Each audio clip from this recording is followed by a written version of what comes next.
because I do have some notes that are still stored away in a storage unit in another state where they have had to be put for safety, and I've not gotten them yet. Okay? In fact, there's 3 boxes of notes. It does not even go there.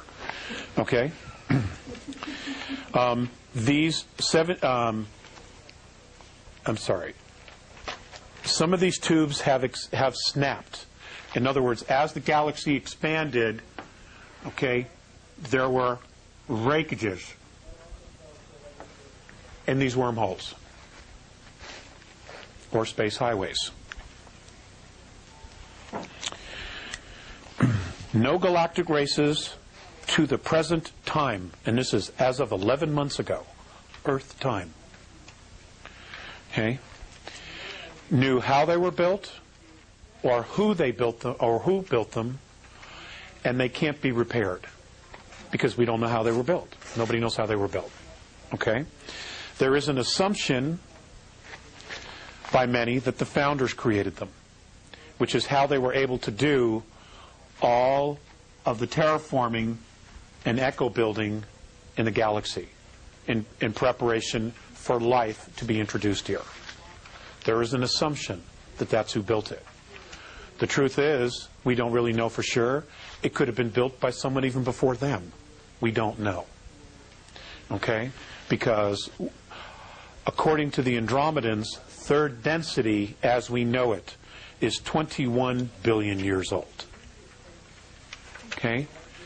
The universe that we know of, which includes all the dimensions, is 21 trillion years old in Earth years. Okay? Which is a staggering number. Absolute staggering number. Okay, we're going to get to some slides here in just a little bit.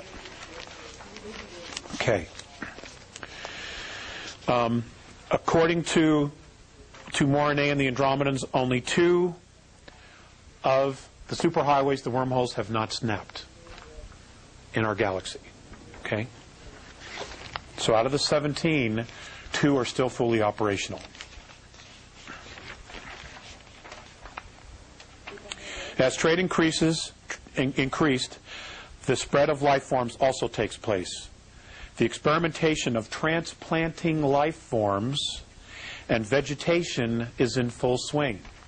Okay, now let's go back to the dates. 245 million to 65 million years ago. Our extraterrestrial ancestors are now transplanting vegetation and life forms from other systems to other star systems. Okay?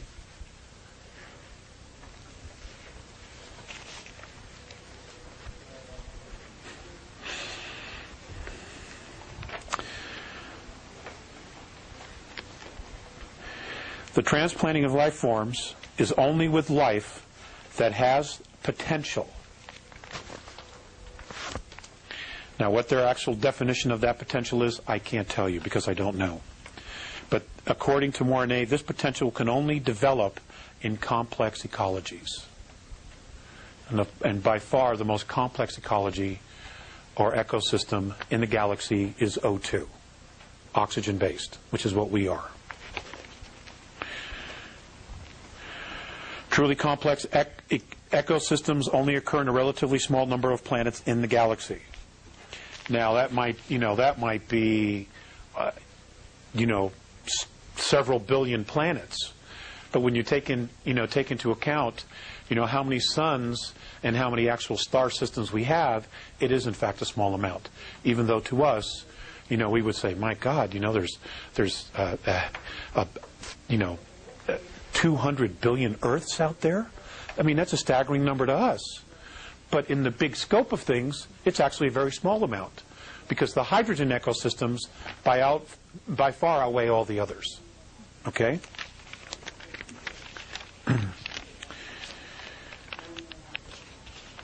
It follows that a complex ecosystem, planet-wide ecosystem, is the next most valuable thing in the universe to consciousness.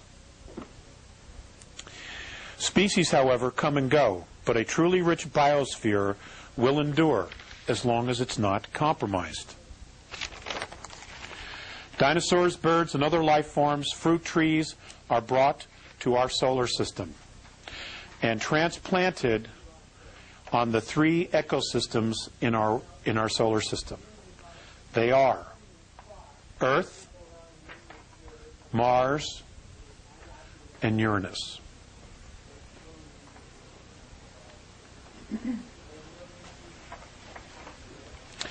All developed extraterrestrial races have already impressed on their civilizations that conservation of biospheres was and is simply a necessity.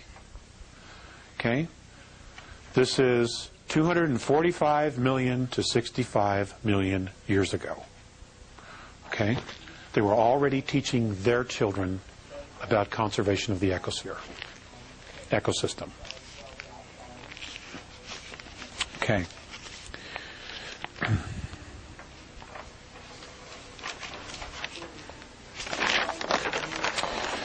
The Cenozoic era, 65 million years ago to present.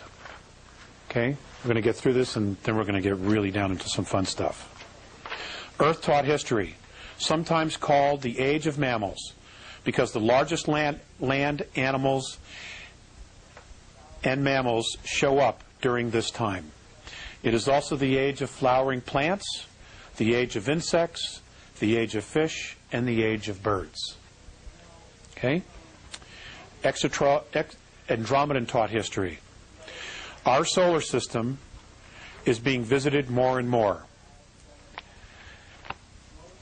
3 very complex ecosystems exist here already. Okay, we've already covered that. The first full-time, self-contained biosphere called an Eden. And I'm going to use that word because that's what the Orions called it. That's what the Draco have a different language, but that's what the Orions called it. That's what the Nibiru called it. That's what the Aldebarans called it. And that's what the Pleyadians call it, an Eden, okay? Which is like a garden. It's a fully transplantable biosphere, having everything they need to exist somewhere else. Okay? Now,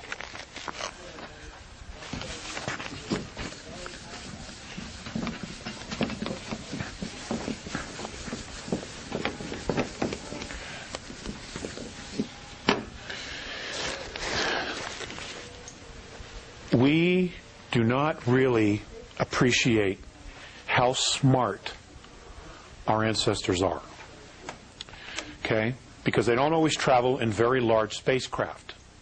But what they have learned to do is travel light and make sure that whatever it is that they need, they have or they can grow. Now, virtually every mothership has an internal ecosphere. Every one. Now, we see the scout craft, we see the 4, the 5, the 100-mile craft. The 100-mile may have some kind of an ecosphere inside of it because it has a crew. That crew needs to eat. Okay? So they will create a park-like setting, an ecosphere, inside those spacecrafts. Most of the craft that have hit the Earth are just little scout ships. Okay? If a 100-mile mothership hit the Earth, we'd have a pole shift. And everybody would know about it. Okay? But the very large ships, and I'll give you the example of the Andromedan motherships. They're complete spheres, and on the inside, they are complete worlds unto themselves. In the center of these crafts, and they may have as many as 3, they will have ecosystems, parks, as big as 21 miles long. The one that I saw was 21 miles from one end to the other. For me, and it was 900 miles. Okay?